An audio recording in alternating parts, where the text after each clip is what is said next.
noi cântăm cu dânsea hopa, țânia, țânia, hopa.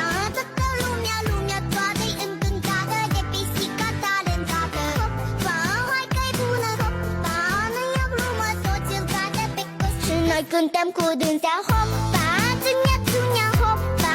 Toată lumea toată-i încântată de pisica talentată. Hopa, hai că-i bună, hopa, nu-i o glumă, toți îl cadă pe costică. Să le mai aduc o sticlă.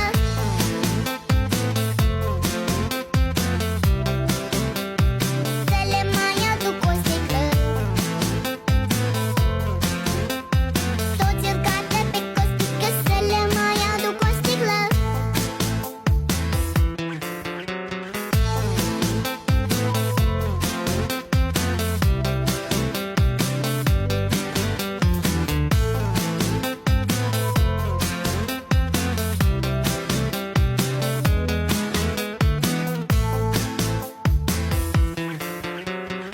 Într-o seară cu Costică, eu cu o sticlă, el cu o sticlă. Am udat cu mâna noastră florile de pe fereastră. În rest ce-o rămas în sticlă, i-am turnat și lui pisică.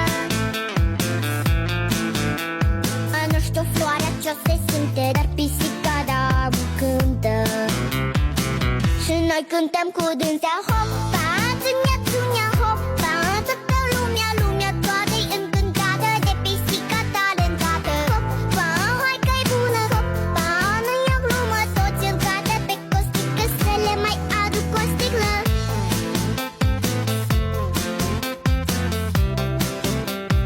Să le mai aduc o sticlă. Toți îl cadă pe costică. Să le mai aduc o sticlă. Peștișorii să nu tacă, le-am turnat și lor o leacă. Numai rațele din curte mute au fost și-au rămas mute. Nu știu ce o să fie mâine, dar acum la toți e bine.